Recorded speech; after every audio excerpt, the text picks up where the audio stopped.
Today is an incredibly sad day on the homestead.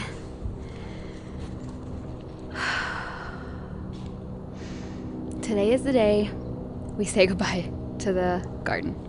The 2022 summer garden is done. And I'm just standing here looking at it, and it just feels wrong because there's still so much green and color and life, but I've been blessed with a beautiful blue sky, sunshiny day. We've had several frosts. The season is over, and I really want to get this all torn out of here so that I can preserve up what's left and get it put up. I don't want anything to go to waste. That's really kind of my motivation behind going ahead and doing this. So I've got all my baskets, well, most of them, my big ones. We're going to harvest every last thing. Every single thing that can be harvested out of this garden, we're gonna harvest, and then we are going to put her to bed. And I'm making a video because I want to show you my plan, how I'm putting the garden to bed this year. This will be my first year putting a garden to bed. In the past when I've had a garden, it's been an in-ground garden, and I've just stopped going outside. It gets cold and I just stop going outside. So this time I'm actually I have a plan. So I'm gonna let the cheeky girls out, let them free range with me while I'm out here. We're gonna get to harvesting, and I'll walk you around really quick, give you a super quick tour so you can see what it's looking like, and then we're going to get started.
I think it's pretty safe to say the tomatoes are what I'm the saddest to see go, because they are still producing. These are my black cherries, which you would have heard me talk about in my 2022 garden review video. These were absolutely amazing this year, and they're still giving me delicious fruit.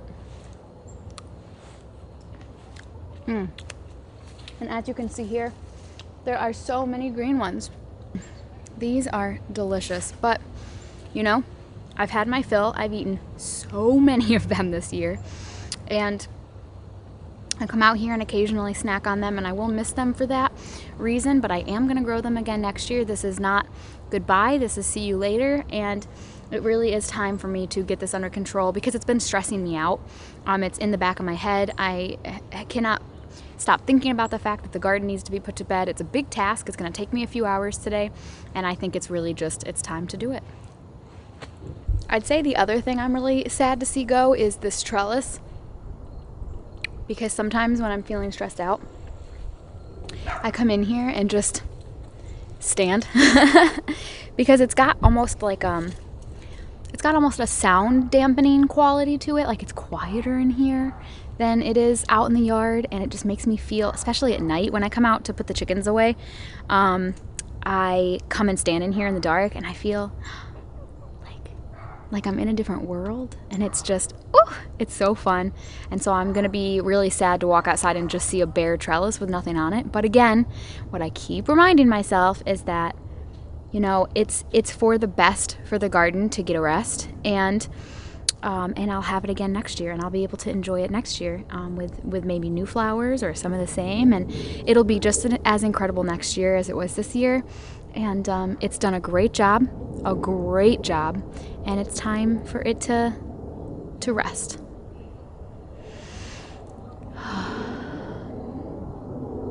Sorry for the light, I can't really avoid it right now. So here's the plan. On this plant, I've got little peppers that I can go ahead and pick.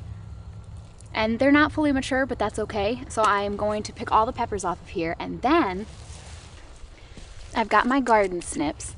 I'm going to cut the plant at the root base.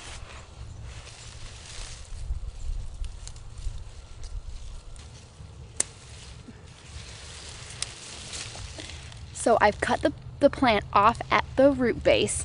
Here's the entirety of the plant. I'm gonna put it out of the garden, just into the grass next to it. I have left the root system in the ground. I do not plan on removing the root systems from my garden because I don't want to disrupt the soil. I'm building a bit of an ecosystem here, and I want to leave it alone. Any bugs that are in there and all that good stuff, I want it to stay. And then also because as the root systems decompose and break down, they're going to add nutrients back into the garden. So for me, I see no benefit other than just maybe convenience in pulling them out, because obviously yanking them upwards versus trying to like chop them down like little trees would be easier. But other than that, it seems to me like leaving them in the ground is the best thing to do for the garden. So I'm going to go through, pick all of these peppers and cut down all of these plants and just throw them onto the grass. And then I will show you at the end, once this bed is empty, what I plan on doing with the plants themselves.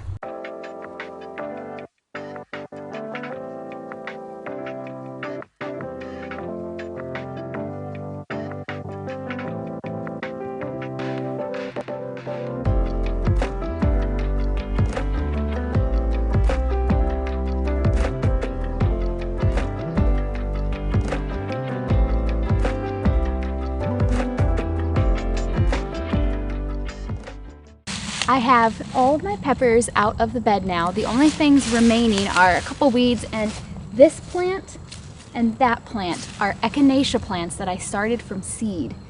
What ended up happening was I ordered 5 yards of compost and soil mixture, and it was not nearly enough to fill these beds. You can see the line, these are 12-inch beds. So if you look there, these only have like maybe 6 inches of soil in them, and they have branches and sticks and leaves and cardboard. So I'm actually really impressed with how large these pepper plants got, because they were only growing in maybe 4 inches of soil. And you know, their root systems, I don't know what they look like because I didn't pull them up, but I imagine they're not very deep. And so my point is, I'm going to be ordering another 5 yards of compost and soil mixture in the spring to fill these up the rest of the way. And so these echinaceas are going to get buried, so I'm not sure if I should try to dig them up, if I should leave them and maybe they'll grow up into the other roughly 5 inches of soil. I'm not exactly sure. There's only 2 of them. I could just start more of them. Haven't decided what I'm going to do yet, but I want to show you my plan for putting these beds to these garden beds to bed. I did weed fabric this year. Solid decision. I'm so glad I did. And so I just have it stapled to the garden bed. And so it'll be pretty easy to get up.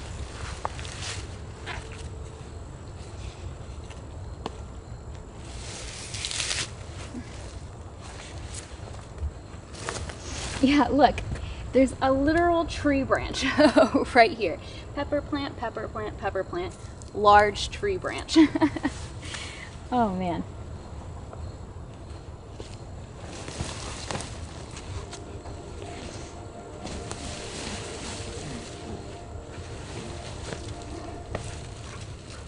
So just like that, the weed fabric is off the beds. I'm going to keep it. I'm hoping I can reuse it because I've already cut it to fit the size of the beds. It already has holes in it for planting, and it's in really good shape. It's not ripped or anything. The only holes are where I pulled it from where the staples were. I'm gonna attempt to reuse these next year. So now I have an exposed garden bed with just the dirt and the root systems in place. Over here by my chicken coop is my compost pile. This right here, it's got my, I've changed the bed. Let's see, I've had the chickens outside since, and when did I put them outside? Mid-July, I think, around somewhere in July. So I've cleaned out the chicken coop and I use pine shavings flake.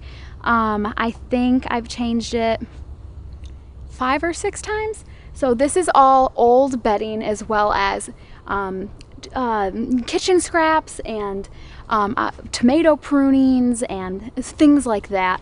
And there's really not that much. There's maybe 5 wheelbarrows worth here.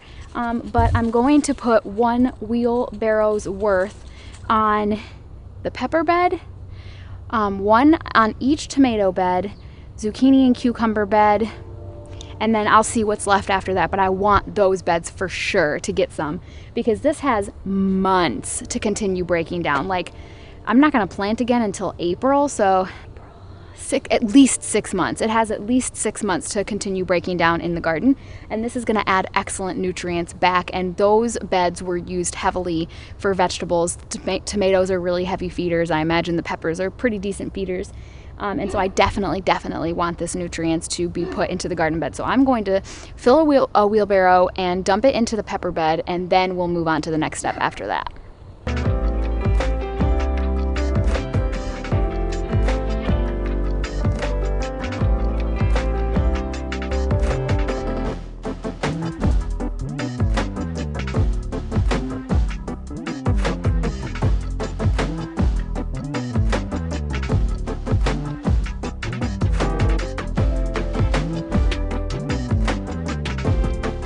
Now listen, I understand, okay? You're probably watching this and you're like, that is a puny amount of, you know, chicken manure and composted bits and whatever. And it's true, it is. It's a puny amount, but it's all I have right now because I haven't been doing this that long. This is my first year, and the first couple of years gardening, you're establishing infrastructure, really, more than anything. You know, building the garden beds like I have, and getting the chickens and getting their coop and figuring out how I want to do that, and, you know, creating a compost pile in the first place. It's my first year, so this is what I have. And you know what? This fine layer of compost here is helpful. I mean, it's still gonna do a job, you know?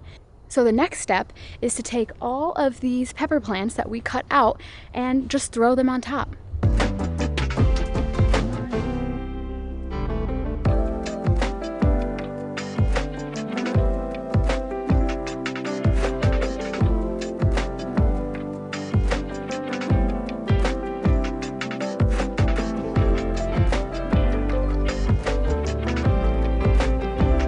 So, just to recap, we cut down all the plants at the base of the roots, left the roots in the ground. We did not till this, we did not disturb the soil in any way, shape, or form. We laid down a very humble layer of composted material and, you know, and spread it out. And then we took the plants that we cut at the base and laid them on top. I was considering putting the weed fabric back over it, and I might still if I am finding that this is just becoming overrun with weeds, but I think having this covered the way that I do will be sufficient by the time it's cold enough that things won't grow, I think, but we'll see, and we'll cross that bridge if I feel like I have to. If I feel like I need to add the weed fabric, I will. It's fine, you know, but for now we're going to give this a try. I want to make sure that you're aware that I am going to be adding a significant layer of compost and soil mixture in the spring. Like I said, I'm going to order another 5 yards. And so everything that we're laying in here is going to be covered by soil. So the pepper plants and the composted material, everything will be in the middle, and we'll have fresh, fully composted, fully broken down, really nice, rich soil compost on top the next time we're planting in it. So all of this that we're putting on top, this is an experiment for me, because I need to know, is all of this going to break down sufficiently in the time that I have between putting the garden to bed and waking the garden back up in the spring to plant in it? Will all of this be broken down enough to work in it? Because it doesn't really matter this year. We're going to add quite a significant amount of soil on top of this. It doesn't matter if it's broken down. Those branches and sticks are not broken down, and it didn't impact me at all. So it doesn't matter because I've got several inches that I will be planting in of fresh soil. However, going forward in the future in this garden, for however long God wants me to be working in this garden, I need to know, is this system of adding compost and whole plants on top going to work in the future, or do I need to figure something else out? So I just kind of trying to think this through, figured that this would be the perfect opportunity to see for my area, for the winters, for the time frame that I have, is this something that I can pull off? Or am I going to find in the springtime that these pepper plants are still largely intact, didn't break down at all? I'm going to have to pull them out and put them somewhere else, compost them somewhere else further, or will they be mostly broken down? So we shall see. This bed is done. I'm going to go ahead and do the same with the cucumber and the zucchini bed. And I think there might be a couple of zucchinis in here for me to harvest. I'm not sure. But I will come back to you probably when it's time for us to do the tomatoes, I think. And we'll go from there. But the zucchini and the cucumber bed, I'm doing exactly the same way. Exactly the same thing.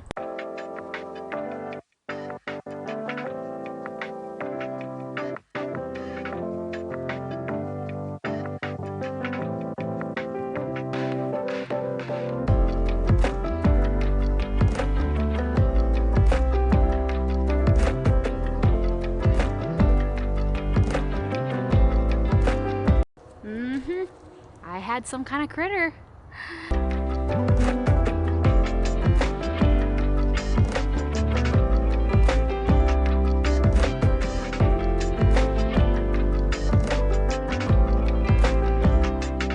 Well guys, my battery is about to die and it is slow moving on these tomatoes. I thought I pruned well. I didn't. It's a jungle. It's hard to distinguish one plant from another to get them separated without losing all the tomatoes. So I'm having to be careful, but I just wanted to show you, look at these good girls. Do exactly what Mom wanted them to do. They are working through those two beds, the pepper bed and then the zucchini cucumber bed, and they're in there. They're digging around. They're eating the bugs, eating some of the plants, and that's exactly what I wanted them to do. I got quite a bit accomplished. Those two beds, this one tomato bed, and now I'm working on the second. I'll finish the second tomato bed, and then I think I'm going to go inside and have some lunch. So I'll see you guys when I see ya, and we'll finish this up. By the way, look at that basket of green tomatoes. I don't know what's going on with my camera. I had it charging for hours, and it's at 16%. All right, so I just want to show you what I did because I didn't have my camera. I really need to get a backup battery really bad. We're gonna have to finish this another day because it's getting late and I've got other things to do, but we got a lot done today, and that's okay. I'm okay with filming this and doing this again another day. We got so much done, so let me show you. So here is the tomato bed. Look at that. Very cool. It's all done. I feel good about it, actually. I was worried I wouldn't, but I do. It looks great. And then over here we've got the zucchini and cucumber bed. We've got the pepper bed. And then I felt so bad because I was over here working in the flowers and there were still bees all over them. So I was like, oh, I can't. If they're still using them, I'm gonna leave them. So all I did was come in. I obviously took out quite a bit. This was pretty much all dead, but these are still looking good. Still, I can see bees right now as I'm chatting with you. So I just don't feel right taking away their food source until they're ready. So I was over here doing some deadheading. I've got some calendula, some dahlias over here, and a couple daisies left, so I'll just leave those. And I went in and cut out everything in the back here. Plus these two beds are where my pumpkins are, and they're not done yet, so I can't pull those up anyway and do everything that I did to the other beds. My Brussels sprouts still have some time left, although they're coming in nice. Look at these babies. Oh, yummy. So I'm gonna leave them a while yet. They do fine in the colder weather. But inside here, I chopped down my flamingo celosias, and I had planted another round of carrots, you can see there. But around the same time that I did that, the celosias flopped over on top of them and totally smothered them. So that was pretty much a fail. But I am going to still leave them for a while because they can also tolerate the cold, so maybe we'll get a little bit more growth. And then over here, I've got a little weed pile I got in here where my roses, let's see, this is a rose bush here, and then in here is where I had my chamomile. And I did leave one little sprig because it's still got a little bit of green. Let's see if I can show you. And it's still putting on a few flowers, so hey, I'll take it. And I'm waiting for my rose hips to turn. Once this little green bulb here, this is a rose hip, once it turns red, I can harvest it and actually use it for a lot of things. I could make a jelly, I could use it in tea, there's a lot of different things that I could do. And I've got a few. This one's starting to turn, so once those turn red, I will come out here and harvest those. But these roses, this is where they'll live, so of course I'm not going to cut them out. They put on a lot of growth. Look at all these. Look at these rose hips. Very excited to have these. And I'm going to leave this whole section for a while because it's doing fine. I need to come out here and deadhead the zinnias, but there's still plenty of really beautiful flowers, and again, I'd like to leave those for the pollinators. My celosia is all looking really nice still, and this is beautiful, so why would I cut it out? These dahlias, again, I need to do some deadheading, but they're still putting on beautiful flowers. Girls are loving being allowed to be actually in the main garden compound. And so I'm going to leave this. So we had a lot of work done today. There's several more things that we need to tackle. We need to tackle these pots. These have tomatoes in them. Excuse my phone. And they are definitely, like, look at this one over here. This one, listen to this. Listen to that crunch. It's fried. It's done. So I need to come out here and handle these, but we'll do that later. Good morning, friends. Last we spoke, it was Tuesday, and now it's Friday, and we're going to finish up what we started on Tuesday. However, bear with me, I am not feeling very well. I called off of work yesterday. I had a migraine. I do suffer from migraines, but thankfully the anxiety medication I'm on helps a lot with them, so I haven't had too many of them, but yesterday I had a pretty nasty one, and can just feel it a little bit today, but I am trying to take it easy and just move slowly and be quiet and you know, baby myself a little bit. But I really do need to get this done. It is 39 degrees outside right now. It is very cold. I've got the Chickie girls out, Ben's out with me, and we just have a few more things to harvest and a few more things to chop down. The beans have to go today. I'm gonna leave the Blushing Susie Black-Eyed Susan vine up as long as I possibly can on both trellises. Here you can see it. It's still flowering on both trellises, and it's so pretty, so I want to leave it up as long as possible. I'm gonna leave my dahlias a little bit longer because they're still hanging in, but I do need to dig up those tubers soon. I'm not gonna film it though because it'll be my first time digging up tubers, and I have no information to offer you. I will not be teaching you anything, but maybe in the future. I need to bring my strawberries in. I'm gonna chop down my mint, my cilantro, my dill, and then we're gonna plant some garlic. And I think that that's pretty much what we've got going on today. Because anything that's flowering, I'm just gonna leave it for now, and I'll deal with it when it stops flowering. My celosia is looking a little sad. It looks a little chilly, and but I'll leave it for now and see. So let's harvest what's left. I was really hoping that these tomatoes would turn in time, turn red in time, but definitely not. And we're getting, I mean, we've got several 30-degree nights this week in the 10-day forecast. So, but I wanted to film them and show you I have 3 or 4 tomato, I think I have 4 tomato plants. 2 of them were given to me, Benny, go on, go play, go on. 2 of them were given to me by my neighbor next to me, and 2 of them were given to me by the neighbor across from me, and they are different. The neighbor across from me, they are seeds from his uncle in Italy, and unfortunately I can't remember which tomatoes they came from. However, I'm definitely going to be saving the seeds from these because look, let me show you. They're not red, but you'll still get the effect. Let me show you what these look like. I've never seen anything like it before. Look at that tomato. That thing is crazy. And unfortunately I'm seeing some bug damage on the back of it here, but that's okay. I can still, I think, save seed from it, I hope. So I've got several of these. They've got this, like, they look like one of those like spinning tops that kids used to play with. They're so cool. So I definitely want to try and grow them again next year. I planted them a lot later. My neighbors gave them to me as little tiny starts when my tomatoes were already like feet tall. So they are way behind my other tomatoes. That's why they didn't turn in time. So next year I'd like to try and plant them obviously a lot sooner and actually get tomatoes off of them. Like, look at that. That is crazy. That is insane. It's huge. So in the video, sometimes you have to do what brings you joy. I went to some gardening centers and just kind of looked around at the different plants, and I picked up a dill plant and a cilantro plant. I did not start those from seed this year. The only reason I have them in my garden is because I bought them pretty late in the season. I think that was like September, maybe the end of August when I filmed that. And they actually really took off. They got really pretty big in my cilantro too. So, oh wow, look at that. Yeah, it really did. I'm going to go ahead and cut them at the base like I've been doing everything else, and I'm going to hang them up. I'll show you to dry in my new homesteading room. I've been really excited to show you guys that, and that's how I'm going to preserve these. Oh, I love the smell of dill. That smells amazing.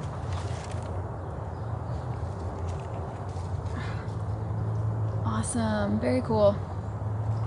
I don't think I hit record, so I'm going to say it one more time because I really want to include it in here. When I was taking down the tomato plants on the other side, because we just did these a second ago, but when I was doing those, one of the tomatoes fell into the pot, and I was like, oh, well, I guess I could leave it and it could just break down and add some nutrients. But then I realized, I wonder if I do that, if a volunteer will come up in the spring.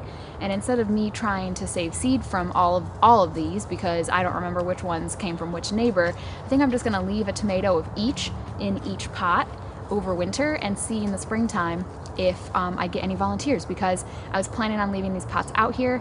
I was going to put a little bit of chicken compost on top of each one.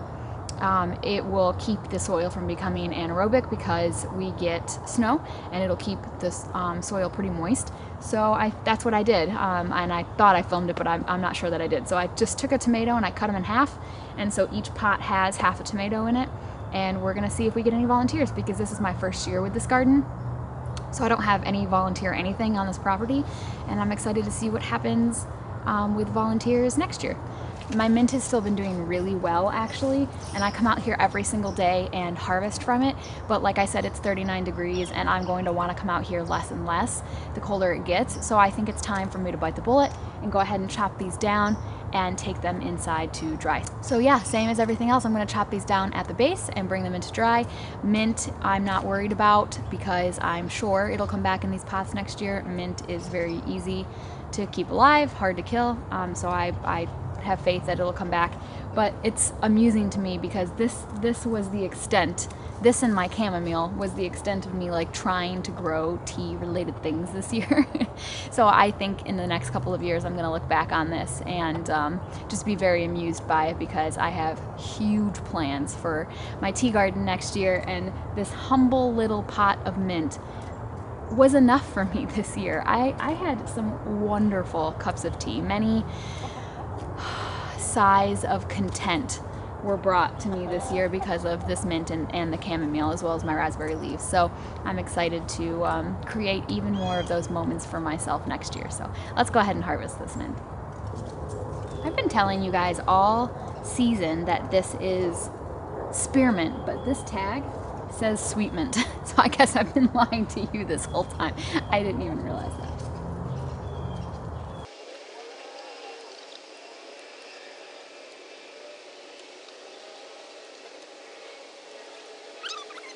I loved this. If I'm able to find it every year, or if I'm able to get it to come back every year, this was my favorite. It was so tasty in tea. I really, really liked it. I can't wait. I'm going to add, if I see any kind of flavored mint next year, I'm getting it. Of course, you always want to keep your mint in pots. You don't ever want to add it into a raised bed or anything, because it is a bully and it spreads like crazy. But I'm okay having pots of mint all over my yard because it's lovely. So that's fine. So we've got our mint, and look at this beautiful basket of herbs that we've got going on here. This is gorgeous. I love it. So I think that was the last thing I needed to harvest, or I want to go ahead and chop down the beans. And then I think we're good out here for a little while. This is probably the last garden tour I'm gonna do, which it wasn't really a tour. It was putting the garden beds to bed. But what I showed you for that is what I'm gonna do for all of them. There's no need for me to show you all of them, so I'll just do those in my own time. But I do wanna go ahead and get these beans down, and I'll show you my plan for this bed over here because I'm gonna plant my garlic. So it's the only one that's gonna be different than the others. So let's head over there and get those beans taken down.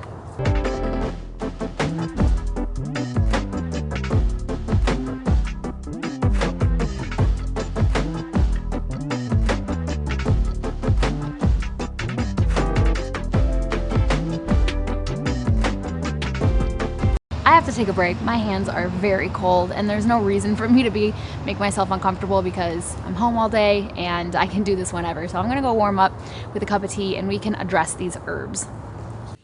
I am so excited that my dining room is finally in a situation where I can film in here and feel comfortable with it. It's not completely put together yet, as you saw in my homesteading room video, but it's a lot better than it was. And I can use my dining room table, and it's been awesome. So these are the green tomatoes that came off of my large amount of plants that we took down in the beginning of the video. And they've been sitting out. These are my cherries, my black cherries, and it's been really fun. I've just been coming in here and snacking on them, and they are so good still. So I have no experience with green tomatoes because in the past, when I have grown tomatoes, I have taken the red ones, and then once it starts to get cold, I used to just completely abandon the outside and not go outside at all anymore. And they've all just rotted in place, and I've not worried about them until the springtime. I've never put a garden to bed like I have this year. So to have all of these green tomatoes inside is very interesting for me. So there's three different things that I want to do. Some of them I'm going to leave to turn on the table, and some of them already are. Like this one, for example, I don't know if you can see it, already has a blush to it. And so the ones that are starting to turn, I'm just going to leave them and continue to let them turn. A few of these bigger ones I want to leave out, probably just 2 or 3 of them I want to leave out to turn on the table and see if they will. When they're totally green like this and there's no blush on them at all, I hear that they still turn red for people. I have no experience with it, so I just want to try a few different things and see how that goes. My neighbor gave me a bunch of brown paper bags. She told me that her and her sister have good experience having tomatoes turn red by putting them in brown paper bags. So I'm gonna try a few of them that way and see how that, if it works, how quickly it works, and give that a try. And then I'm going to make a big batch of salsa verde using my green tomatoes. You can replace the tomatillos in the recipe with green tomatoes. I've heard people say that it's not as tasty for like snacking, like eating with chips, but that you can use them in burritos, in enchiladas, and things like that. So I'm sure I'll find a use for the salsa verde, and this will help me use up quite a few of these. Like I said, this is my first year with green tomatoes, so it's going to be really fun to experiment and just kind of see how it works, and it'll give me invaluable experience. And that's how gardening works. You learn by doing, and that's a little scary, but if you take the pressure off of it, it can be a lot of fun. So one more cherry tomato here before we get started on these herbs. We're going to start with the mint because we have it right up front here. I bought some black yarn, and I just cut a piece off, and then I purposely cut them out when we were outside to leave a bit of exposed stem. So I gather it so that it's upside down at the stem. Hey Fig, nope, get down. And you don't want to put too much in one bunch because you want them to be able to breathe so that they can dry. So I think that's as hefty as I'll go on that one.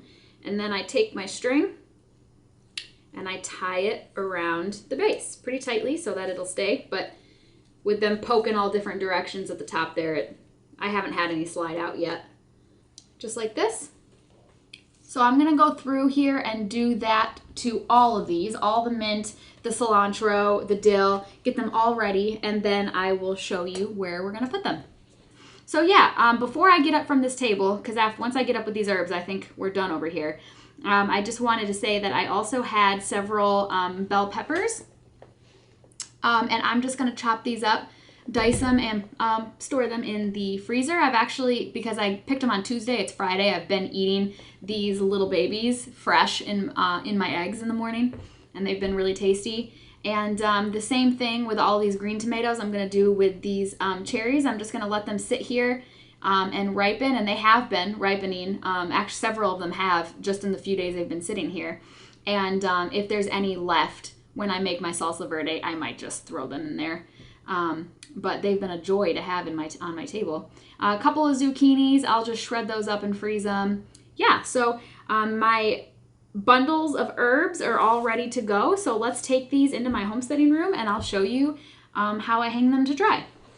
All right, you guys, if you watched my video on creating my homesteading space, then you have already seen this, but this is my new herb drying rack system. It's really, really cute. I love having it in this room. To me, it's very whimsical, and it adds just, I don't know, this element of nature in the house, and it's very farmhouse to me.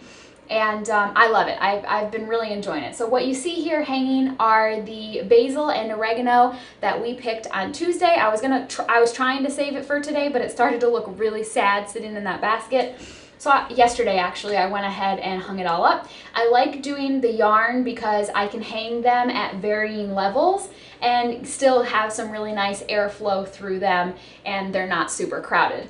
I don't have a ton of space left on this rack, a little bit down here to hang these up, but we're gonna go ahead and get them up. You might be able to hear it. I have a little space heater. This room is very, very cold. I don't know what it is. There's vents in here. I don't know if they don't work anymore. I'm not sure, but like, I know that they're connected to the heating system in the house, but like heat doesn't blow in here and it's freezing. So because this is where, that's a good thing for food preservation, because I've got my canned goods in here. That's wonderful. It's almost like cold storage in here. It's so cold. But my computer desk is in here. I'm in here a lot, and so I've got just a little space heater, and that's going to be really helpful for drying herbs. Now, I do have my Excalibur dehydrator. You guys have heard me talk about that a lot, and I use the heck out of it. However, when you dehydrate herbs, you do lose a little bit of the nutritional value, and you lose a little bit of the flavor too. Drying herbs is really ideal because you hang on to all of that. You don't really lose any of the nutritional value or any of the flavor when you dry them naturally like this. However, you really need to have ideal environment to dry herbs. You don't want it to be too humid or they can mold, and you want them to be able to be in a place where it's kind of cool and not necessarily dark, but I've heard that you don't want to put them in direct sunlight either. So in here, I think is going to be the perfect place for this. And it makes this room smell so good. I guess depending on what it is I'm trying to dry, but it smells amazing in here. So I'm going to go ahead and start hanging these up. And all I do, I have my herb bundle. This is my cilantro hanging from the string. And I'll hang this one on the end. I just very loosely tie it around twice, but loosely. Obviously, I don't want it to fall, but I also want to be able to get the yarn off of here as well. So it's been, I don't know, it's been working really well for me. Oh, here's a good example. So actually, here's a great example. This is some mint that I hung up on, I don't think it was yesterday. What is today? Today's Friday. I think I did this on Wednesday. I hung these up. And listen, they're already starting to dry out. And it's only been a couple of days. So it's working out really well.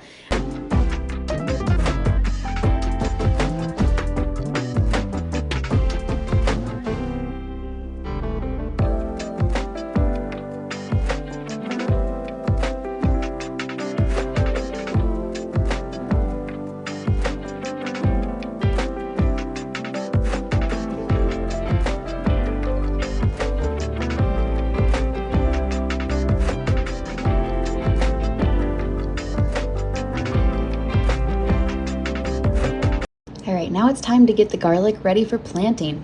I got my garlic from Haas Tools. I bought half a pound. And all you want to do is separate out the different cloves. Now, you're going to see here, I actually took off too much of the papery outside. You really want to keep that on because it helps protect the garlic from pest and disease and things like that. I should have really left it all on. So when you do this, keep the papery outside on your garlic. But yeah, that's all you do. You just go in and split up the individual different cloves. As you see here, this one has a bad spot on it, and actually I am a little concerned because anytime you have a clove with a bad spot, it might actually rot. All right, and now we're ready to go plant. All right, you guys, I'm sorry. I know that this video has been all over the place, but we're finally at the last task that I wanted to accomplish for this video, and that is planting the garlic. I bought my garlic from Haas Tools. I've got the paper here. I have never planted garlic. I have no experience. So this isn't me teaching you so much as me just sharing with you what I'm gonna be doing. So I ordered half a pound of German white garlic. This is a hard neck variety. I'm realizing that half a pound was not nearly enough. I didn't know anything about garlic or quantities or how much I should buy, and I'm realizing now that I've seen what half a pound of garlic looks like that I probably should have ordered like a pound and a half, but that's fine. It's what we have, so it's what we're gonna go with. Because it is a hard neck variety, I will end up with garlic scapes in the springtime, which will be great. I'll really enjoy having those to cook with and to do some preserving and things like that. I do like the idea of soft neck. I like the idea of braiding it for storage and whatnot. And I know that soft neck typically stores longer, I've heard, but hard neck grows better in cold climates, I've also heard, so that's why I ended up going with that and I wanted the garlic scapes as well. And so Haas Tools gives you a little tip for planting garlic, which I wanted because I, again, have never done it. So as you saw, you end up with an entire head of garlic. You have to break the individual cloves apart, and then each of those individual cloves will grow into a head of garlic. So each individual clove, you want to plant them 6 inches apart, ideally in September or October, and it's October. You plant the garlic pointed end up. And so this is the pointed end here, and that is upright in the soil. And then you want each one of them to be 2 to 4 inches in the ground, measuring from the top. So you want 2 to 4 inches above the top, not the bottom, of the garlic. So these are being planted pretty deep, and I'm probably going to do 4 inches. Being in upstate New York, we get a lot of snow and cold temperatures, and you do want to try to protect the cloves over the winter time. And then I'm going to put some mulch on top of this to continue to help protect it. And then I'm not gonna water it. I'll probably only water it a few times before winter. After that, our soil stays pretty moist because of how much snow we get, and you don't want to overwater garlic because you can cause it to rot. So I think that about sums it up. I feel like I have a pretty good grasp on that. Should go well. I have this tool. This is a brand called Bare Bones. I actually forgot I had this. I found it when I was cleaning to create my homesteading room. It was buried in that closet, and somebody gifted this to me, but I cannot for the life of me remember who. I wish I could. I remember getting it. I can't remember who gave it to me. And at the time, I've had this thing for years. I actually haven't been able to fully appreciate it until I heard another YouTuber mention it. This is a Hori Hori, and this is an excellent gardening tool. And it has little measurements here and things like that. This is excellent. This is really an excellent tool. I'm very blessed to have it. I did not realize what it was until very recently, and I'm definitely going to start using it. You're going to see it in a lot of videos. So I'm going to use this to dig down. I don't know, I can't even see my camera. Let's see. I think you can see right here, right? Yes, you can see here. So I'll go ahead and plant one here just so I can show you. So I am going to dig down quite far. Now, actually, you know what? Wait, I'm changing my mind. I'm trying to, with garlic, you kind of have to plan, and I don't have a lot of gardening space here in my little quarter acre, so I have to be wise. I'm leaving back here open for peas and beans in the springtime, And then I think I want to actually plant the garlic closer to the edge of the bed so that I could potentially leave the middle section here for poppies, because I love planting poppies in the springtime. So I think I'm actually going to plant the garlic closer to the actual edge of the bed. So let me see here. Can you see? You can see right here. So not touching the bed, but definitely a lot closer to it. I'm going to dig a hole.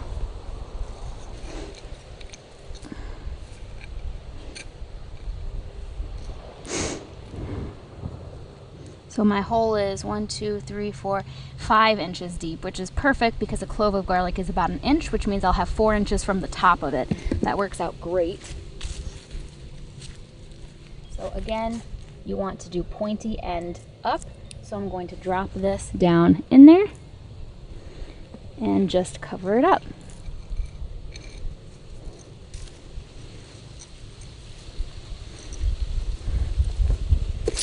I did not bring any markers or anything out here with me. It's the only thing I'm planting in this bed, so I think it'll probably be fine. I'm just gonna leave it.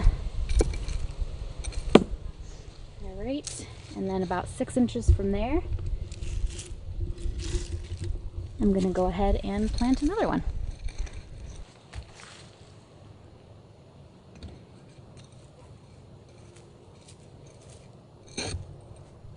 And it just rained yesterday, all yesterday and last night, so my soil is already really nice and moist, which I love, because you want to try, oh look, that's great, because you want to try to plant seeds into moistened soil. It's really the best bet, your best case scenario. Well, I'm gonna go ahead and finish planting out that garlic. Again, I have half a pound. I'll put on the screen here how many cloves I ended up with. I can't remember.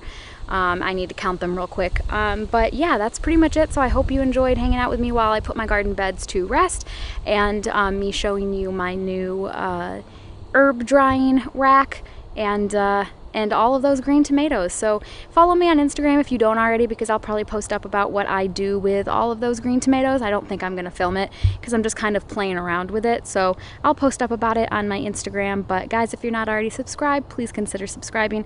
If you like this video, give it a thumbs up, and I can't wait to see you in my next video. Thanks so much, you guys. Bye.